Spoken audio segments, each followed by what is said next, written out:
और इस वक्त हम मौजूद हैं इस रिंग में और रिंग में हमारे साथ रिंग के किंग मौजूद हैं। Singh is king Vijender. जी हाँ, कल पूरा देश देख रहा था और सांसें थाम कर देख रहा था क्योंकि खिताब यहाँ पर जीतना नहीं था, खिताब को बरकरार रखना था और ऐसी जल्दी में बरकरार रखा कि चारों खाने हम ये कहें कि चित हो गया चेका।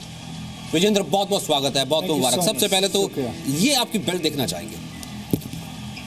तो ये WBO खिताब आपने रिटेन किया। जी हाँ, ये मैंने डिफेंड किया है, जिसका चैलेंज फ्रांसिस चीका ने दिया था और वो कहा था कि मैं तुमसे बेल्ट छीन लूँगा। और फिर हमने हमारी टीम से बात की कि हम इसका चैलेंज स्वीकार करते हैं और हम इसको दिखाते हैं कि हम भारतीय कितने स्ट्रॉन्ग हैं। जिस चीज़ की हम जिद कर लेते हैं उसको पाकर रहते हैं, हम छोड़ते नहीं उसको। और हमने उसको हराया तीसरे राउंड में, तो अच्छा लगा। आठवीं जीत थी ये प्रोफेशनल बॉक्सिंग में, लगातार जीत थी। 7 उसमें से नॉकआउट आपने जीती है। कल इससे पहले ये कहा जा रहा था कि विजेंद्र मौका ही नहीं देंगे 6 राउंड तक, आप खुद कह रहे थे 6 राउंड से पहले हरा देंगे। भैया 3 में ही बाहर कर दी, इतनी कौन सी जल्दी थी, कहाँ जाना था? ये सब चीज़ें एक हमारी प्लानिंग का हिस्सा होती है। जैसे कई बार उसने कहा था कि मेरे का फर्स्ट राउंड में नॉकआउट कर देगा, अगर आपने उसकी मीडिया कवरेज देखी थी तो हमें भी लगा कि कुछ ज़्यादा ही अच्छा है। और जब हमने उसकी वीडियोस देखे यूट्यूब पे, उसके बाद उसकी सारी जर्नी आ जाती है गूगल पे, आप सर्च करो तो बाद में हम देखा गया कहाँ कितना लंबा जाएगा। तो माइंड गेम होता है सब बोलना करना। तो उसके बाद जब रिंग में जाते हैं तो एक प्लान के साथ जाते हैं, हम कब और कैसे करेंगे। तो हम इतनी जल्दी में नहीं थे, हम आराम से चाहते थे कि मैच बिकॉज 10 राउंड का मैच है, अगर हम पहले 3-4 राउंड में कहते सारी एनर्जी लगा देंगे, बाकी 6 राउंड कौन खेलेगा। लेकिन स्टेप बाय स्टेप गए और जीत हमें मिल गई 3rd राउंड तक। पहले राउंड में आपको लग गया था कि हाँ आप भारी पड़ रहे हैं, क्योंकि जो फर्स्ट राउंड के अंदर जो पंच आपने दिया था वो कहीं ना कहीं एक ये बता रहा था कि ये एहसास दूसरे वाले ओपोनेंट के चेहरे पर तो ये आ रहा था कि ये आसान नहीं होने वाला। जी, फर्स्ट राउंड में हम थे कि लाइक पहले डिफेंस में जाएंगे, हम कोई जल्दी में नहीं थे कि हम इसको नॉकआउट करेंगे समथिंग लाइक दैट। पहले हम चाहते थे कि हम लेफ़्ट से शुरुआत करेंगे, हम राइट पे नहीं थे हमारा फोकस। हम लेफ़्ट के साथ शुरुआत की, उसके बाद वो भी लेफ़्ट पे था। फिर सेकेंड राउंड में जब मैं गया सेकेंड में, तो हमने कोचिंग ने बात की जो इसका लेफ़्ट है ज़्यादा नीचे आ रहा है, लाइक ये इसका मूवमेंट है, बिकॉज लेफ़्ट का ये गया, ये लेफ़्ट ठीक है, बट उसका ये आया है। तो मैं कहा चलो हम इसके लेफ़्ट के ऊपर काउंटर करते हैं। तो हमारी ये प्लानिंग थी। और सेकेंड राउंड में जब उसके ऊपर राइट पड़ा, उसने जैसे ही लेफ़्ट किया, और लेफ़्ट जैसे स्विंग करके नीचे आया, ऊपर से उसको राइट आया, तब वो दैट्स द मोमेंट जब मैं वो किया था कि ओके आई गॉट यू ना, मेरे को मिल गया कि ये इसकी कमजोरी है और यहाँ मैंने इसको पकड़ लिया। अब इसके बाद उस वक्त जो दर्शक देख भी रहे थे शायद खड़े हो गए थे, आप एक बार स्टंट से खड़े हो गए थे, तो ऐसे लग रहा था कि पता नहीं विजेंद्र को हुआ क्या। तो वो क्या मोमेंट क्या था उस वक्त, क्या दिमाग में आपको चल रहा था? ये आप ये सोच रहे थे कि उसे कितनी तेज लगा होगा भाई? मैं ये सोच रहा था कि हाँ, अभी जो इतनी दिन से बकवास कर रहा था, जो ये चीज़ें बोल रहा था मीडिया में कि इतना दम है नहीं इसमें, इतना ये बोलता बहुत था। और जब कहते जिस चीज़ की आप उम्मीद करते हो वो चीज़ मिल जाए आपको, कहते जो पंच का आप कई बेसब्री से 1 राउंड से मैं इंतजार कर रहा था, वो मैं जब सेकेंड राउंड में लगा उसको, तब वो खुशी थी कि लाइक हाँ ओके ना, हाँ जी अब ठीक है तो मैं खुशी मना रहा था उस पंच की। वो विजेंद्र जब प्रोफेशनल बॉक्सिंग को इंडिया में लेकर के आ रहा था, हर जगह आपने प्रमोट किया, हर एक को इनवाइट किया, PM तक को न्योता आपने भेजा, और उसके बाद जो रिस्पांस मिला, और ये कहा जा रहा था जो सेकंड यानी कि कल भी वो रिस्पांस उससे ज़्यादा इलेक्ट्रीफाइंग।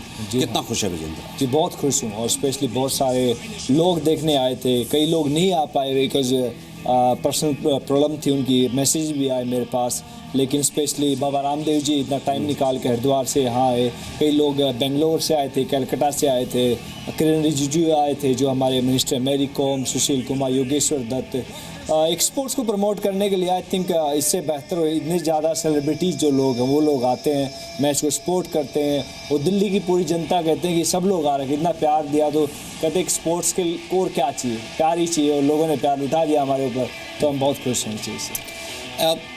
विजेंद्र के लिए आ रहे हैं, स्पोर्ट्स के लिए आ रहे हैं, क्योंकि विजेंद्र कहते हैं कि एक बहुत बड़ा सितारा है, विजेंद्र कहीं खेल से बड़ा है? नहीं जी, मुझसे बड़े बड़े सितारे बहुत हैं। मैं आई थिंक स्पोर्ट्स बहुत बड़ा है, बॉक्सिंग बहुत बड़ा है। वो शायद मेरे को खेलता हुआ या मेरे को मार खाते हुए देखना अच्छा लगता हो, तो शायद इसलिए आते होंगे, या मारते मार खाते हुए देखना अच्छा लगता हो, तो शायद इसलिए आते होंगे।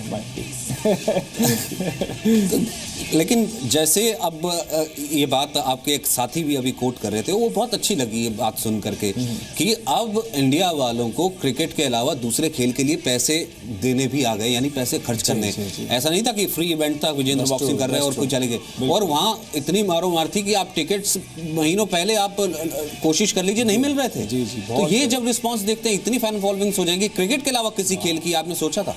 बहुत खुशी हुई थी जब हमने शुरुआत की थी इस चीज़ की। जब हम दिल्ली का पहला शो हम लेके आए थे, तब मेरा और जो प्रमोटर हमारे नीरज तोमर, उसके बीच में यही बात हो रही थी कि कैसे करेंगे, कैसे लोग आएंगे नहीं आएंगे। तो हम बड़े से कहते कि अनमाइंडेड थे कि हाँ शायद आएंगे शायद नहीं आएंगे, लेकिन लास्ट शो से बेहतर था ये शो।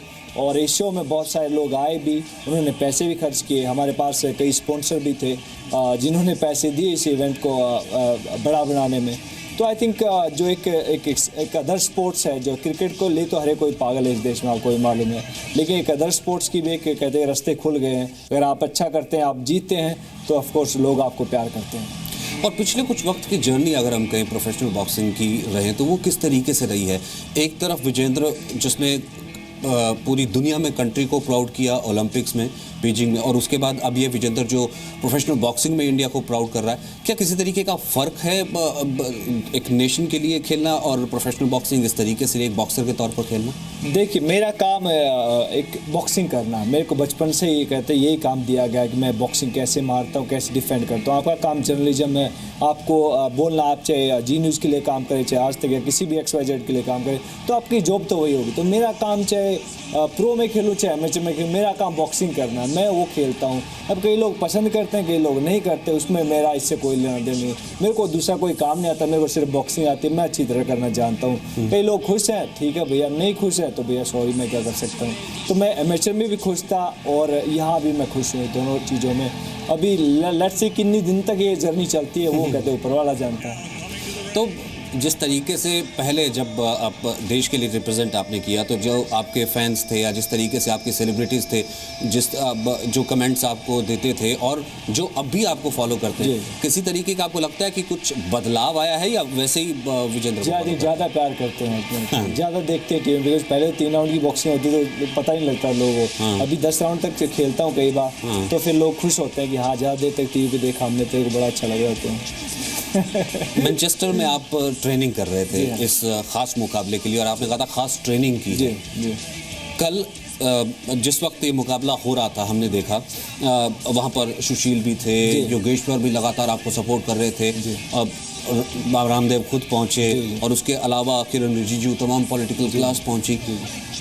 इतना ज़्यादा कैसे, मतलब आप मैनेज कैसे कर लेते हैं? आप ट्रेनिंग में भी इतने ज़्यादा हैं, फिर भी आपके जो डेडिकेटेड फैंस हैं, सचिन तेंदुलकर ट्वीट कर रहे थे, मैं नाम भूल गया। सचिन जी आने वाले थे, बट उनका कुछ पर्सनल कमिटमेंट थी उनकी किसी ब्रांड के साथ, इसलिए नहीं आ पाए। सहवाग भाई आने वाले थे, बट लास्ट मोमेंट पे उनके जो छोटा लड़का, उसकी तबीयत खराब हो गई। सचिन जी का बहुत सारे लोग थे, रणदीप हुड्डा आने वाला था, दैट नेहा धोपिया थी, वो आने वाली थी हमारी, बट वो आफ्टर पार्टी में आई। That the TV MTV that guy जो रघुवन राज, वो आए थे स्पेशली। तो बट कहते हैं कि अच्छी बात है, लेकिन मेरी टीम है वो बहुत मेहनत करती है, जो IOS जो मेरे को मैनेज करती है टीम, उसमें नीरज तोमर हैं जो हमारे प्रमोटर हैं मेरे, और जो मेरी फ्रांसिस वारन की कंपनी है क्वींसबेरी, वो अच्छा काम करते हैं। वो दिन रात लगे रहते इस इवेंट को सक्सेसफुल बनाए। मेरा काम होता है इनवाइट करना। मैं जैसे मैं बाबा रामदेव से बात किया, मैं सर आइएगा जरूर, हमारा मैच है ऐसे ऐसे, तो वो कहा कि हाँ मैं आ जाऊँगा बेटा, कोई दिक्कत नहीं। तो वही इतना ही काम होता। मैं ये नहीं कि मेरा काम ट्रेनिंग करना, मेरा काम है बात करना। ये नहीं कि मैं लोगों से जाके मिलता हूँ, सर आइएगा जरूर, प्लीज़ आइएगा जरूर। तो या तो मैं ट्रेनिंग कर लूँ या फिर उस काम में बच जाऊँ। मैं फिर भी कह रहा हूँ कि असली फैंस तो वही हुए ना। हाँ, कि आप ट्रेनिंग कर रहे हैं, लेकिन वो इंतजार कर रहे हैं आपके बाउट का, और फिर वो आ रहे हैं। That's good thing sir. कई लोग सोचते हैं कि मेरे पास आए, हमसे मिले, उसके बाद हम देखेंगे आएंगे कि नहीं आएंगे। लेकिन अच्छी बात है, जो लोग स्पोर्ट्स को समझते हैं, जो लोग सच में प्यार करते हैं, वो लोग आते भी और मैच भी देखते हैं और एंजॉय भी करते हैं। और मुझे लगातार ये कहा जा रहा है कि लगातार ट्वीट्स आ रहे, दोबारा ये दर्शक आपके देखना चाहते हैं। मैं चाहूँगा एक बार फिर आप यहाँ से, जैसे क्योंकि हम तो रिंग तो दिखाई रहे हैं, यहाँ से क्यों दिखा देता हूँ। ये देखिए, ये मेरे लिए भी एक प्राउड मोमेंट है, इसे शेयर करना और इसे पकड़ना। बहुत ही खूबसूरत बेल्ट, और प्राउड किया है हम सबको विजेंद्र ने इस बेल्ट को देख करके। जी जी, जब मैं आया तो किसी ने पूछा, जब मैं पार्किंग से आया था, कि भैया ये गोल्ड की है। मैं कहा हाँ, गोल्ड भी, इसमें डायमंड और रूबीज भी लगे हुए हैं, बहुत भारी है। मैं कोई सरकार कोई मसला नहीं। ये एक हमने देखा है कि एक बड़ा इसे बैच कहिए, ऑनर कहिए, बहुत माना जाता है। एक प्रोफेशनल बॉक्सर के लिए, आपके लिए, जिसने इतना बड़ा खिताब जीता और फिर उसके बाद उसे रिटेन किया, इस बेल्ट की क्या अहमियत होती है? बेल्ट क्या होती है? जी, मैं तभी तो इसको सीने से लगा के रखता हूँ। अगर आपने कोई भी मेरी प्रेस कॉन्फ्रेंस देखी हुई तो लगा के चिपका के रखता हूँ मैं इसको। तो एक खिताब होता है, कहते हैं इनाम का तो थप्पड़ काफ़ी होता है। आपने हरियाणा में देखा हुआ है ना, लोग बोलते हैं इनाम का थप्पड़ बहुत होता है। तो मेरे पास तो ये बेल्ट है, तो आप समझ सकते हैं कितनी बड़ी होगी मेरे लिए। जी, जाहिर सी बात है, तभी ले कह रहे हैं विजेंद्र की सीने में लगा के रखता हूँ।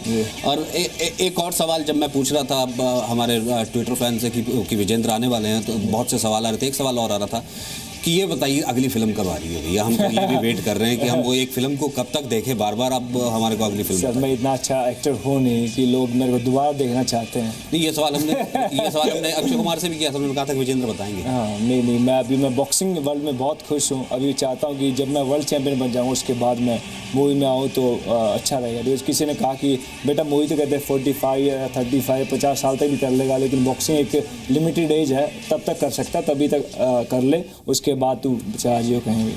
अब इस फाइट के बाद अगली कौन सी फाइट है, क्या तैयारी है, अगला पड़ाव क्या है? अगला पड़ाव भैया अभी मार्च अप्रैल में दोबारा से रिंग में फिर आऊँगा मैं, और हम एक और टाइटल के लिए हम फाइट करेंगे। और आई होप कि कहते हैं ऊपर वाले की दया से हम उसको कहते हैं कि वो जीत भी जाएं। वो माइट बी एशिया, एक इंटरनेशनल कॉन्टिनेंटल टाइटल है जो एक चाइनीज़ के पास है, एक कॉमनवेल्थ टाइटल है जो एक रशियन के पास है। तो इन दोनों में से हम दोनों के ऊपर हमारी नज़रें हैं कि हम इन दोनों टाइटल में से हम पकड़ेंगे किसी एक नए को, और उसके बाद हम डायरेक्ट वर्ल्ड टाइटल के ऊपर जाएं। सबको प्राउड करता है, नेशन को प्राउड करता है। जब वो वापस अपने घर जाता है तो उस विजेंद्र की प्राउड वाइफ उसको क्या कहती है? जी, हम बिल्कुल वही रहते हैं, लेकिन कहते हैं कि मैं जीत के बाद की जो सुबह होती है वो मेरे को बहुत पसंद होती है। अरे वो उसमें मेरे को बड़ा मज़ा आता है जब आप एक सेटिस्फाई होकर घर आते हैं, सुबह उठते हैं। फिर मैं कॉफ़ी सुबह मैं खुद अपनी बनाता हूँ, मैं किसी की ज़्यादा पसंद नहीं करता। सुबह मैं कॉफ़ी बनाता हूँ। देख रही होंगी। और जी हाँ, तो ऑफकोर्स मेरी वाइफ है, मेरा 3 साल का लड़का अभी सिंह है, तो बहुत छोटी सी फैमिली, को ज़्यादा नहीं है। तो नॉर्मल जो कहते हैं काम एक लाइफ होते हैं इंसान की, वही सेम फॉलो करता हूँ मैं भी। उसके बाद जिम जाता हूँ उठ के, उसके बाद घर आता हूँ, उसके बाद तो दूसरे घर के काम किए तो कर लिए, नहीं तो अपना टीवी देख लिया था। वीरेंद्र सहवाग से सवाल पूछा, वो कहते हैं कि मैं पुराने गाने मुझे पसंद है तो हल्का सा मैं गुनगुनाता था अपने मैदान पे जाते हुए, तो ऐसा कोई खास? जी, मैं म्यूजिक बहुत पसंद करता हूँ। मैं सच में मैं आजकल क्लासिक बहुत सुनता हूँ। मैं भी गज़लें बड़ी आजकल चल रही हैं, मैं बहुत सुनता हूँ। एक गुनगुना दीजिए ना ऐसा। एक विजेंद्र का ये सीन तो ज़रूर देखना है आपको बनता है कि एक ये अभी वो माहौल नहीं बना ना। माहौल बन जाएगा आज जो कहेंगे विजेंद्र, वो तो माहौल बन जाएगा क्योंकि चैंपियन हमारे साथ रिंग में खड़ा है। नहीं, अभी एक कोई पर्टिकुलर नाम नहीं होगा। मैं हरियाणवी सॉन्ग भी मैं बहुत आजकल सुने हैं, बिकॉज आप कहते हैं अपने मुल्क से दूर होते तो अपने की याद आती है। तो एक हरियाणवी एक रेडियो को शूट करके एक नई एक वो आई है, तो उसमें हरियाणा के सॉन्ग बड़े चलते हैं उसमें। तो उसमें रागनियाँ भी आती है, कहते हैं जो हरियाणवी कल्चर है उसमें जो उसके जो सॉन्ग होते हैं जो हरियाणा के, जो आपको तो मालूम ही है, वो आते हैं। बीच में बहुत मशहूर था हट जाता हूँ पाछन है। ये तो ऐसे ये तो नहीं सॉन्ग, बट जो दूसरी जो पहले पार्टी चंद्रावल टाइम के होते थे ना, वो सॉन्ग बड़े अच्छे लगते हैं। वो उसका बड़े कमाल के हैं सॉन्ग। तो ये थे सितारे हमारे साथ रिंग में। हम चाहेंगे कि एक बार वही जो आपका सिग्नेचर स्टाइल जो आप बहुत दिखाते हैं, ये है विजेंद्र। और मुझे लगता है कि हमने जो सवाल आप पूछना चाहते थे विजेंद्र से, वो ज़रूर लिए होंगे। हमारे साथ बने रहने के लिए बहुत बहुत शुक्रिया।